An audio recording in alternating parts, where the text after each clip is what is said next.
Hello. ചോറിൻ്റെ ചപ്പാത്തിയുടെ ഒക്കെ കൂടെ കഴിക്കാൻ പറ്റിയ ഒരു അടിപൊളി ചിക്കൻ കറി തയ്യാറാക്കണോ? എന്നാൽ എൻ്റെ കൂടെ വാ.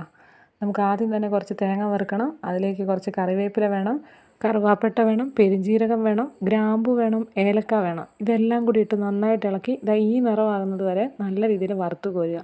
അതേ ചട്ടിയിലേക്ക് 2 സ്പൂൺ മല്ലിപ്പൊടി, 1 സ്പൂൺ മുളക് പൊടി, കുറച്ച് മാത്രം മഞ്ഞൾപ്പൊടി ഇതിട്ട് നല്ലപോലെ വഴറ്റിക്കൊള്ളുക.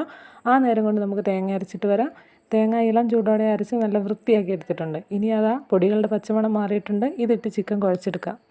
ഇനി കഴുകി വൃത്തിയാക്കി വെച്ചിരിക്കുന്ന ചിക്കനിലേക്ക് ഈ പൊടികൾ, കുറച്ച് ഉപ്പ്, കുറച്ച് ഇഞ്ചി വെളുത്തുള്ളി ചതച്ചത്, ഇനിയാണ് നമ്മുടെ സ്പെഷ്യൽ ഇൻഗ്രീഡിയൻറ്റ്. ഇത്തിരി ഉരുളക്കിഴങ്ങും കൂടി ഇടാം അല്ലേ. ഈ ഉരുളക്കിഴങ്ങ് ഇട്ട് കഴിഞ്ഞാൽ തേങ്ങ വറുത്തരച്ച കറിക്ക് ഒരു പ്രത്യേക ടേസ്റ്റാണ് കേട്ടോ. ഇനി ഇതാ ഈ കാണുന്ന സാധനങ്ങളെല്ലാം ഉള്ളി, പച്ചമുളക്, ഇഞ്ചി വെളുത്തുള്ളി, തക്കാളി നല്ല രീതിയിൽ കുക്കറിൽ കുറച്ച് വെളിച്ചെണ്ണ ഒഴിക്കുക. അതിലേക്കിടുക. നന്നായിട്ട് ഇളക്കി ഇളക്കി ഇളക്കി വഴറ്റിയെടുക്കുക. വേഗം വഴണ്ടി കിട്ടാനായിട്ട് കുറച്ച് ഉപ്പ് ചേർക്കുക. സവാള നന്നായിട്ട് വഴണ്ടി വരുമ്പോൾ അതിലേക്ക് ആദ്യം നമ്മൾ പൊടികൾ ചേർത്ത് കുഴച്ച് വെച്ചിരിക്കുന്ന ചിക്കനും ഉരുളക്കിഴങ്ങും കൂടി ചേർക്കുക. ആ ചട്ടി ഒന്ന് കഴുകിയ വെള്ളം കൂടി ചേർക്കുക. ഒരു 4 വിസിലടിച്ച് കഴിഞ്ഞാൽ ഈ ചിക്കൻ റെഡി ആയിട്ടുണ്ട്. ഇത് ലഗോൺ ചിക്കനാണ്, അതുകൊണ്ടാണ് 4 വിസിൽ. ബ്രോയിലർ ആണെങ്കിൽ ചിക്കൻ കറി മാറി ചിക്കൻ പായസമാകും.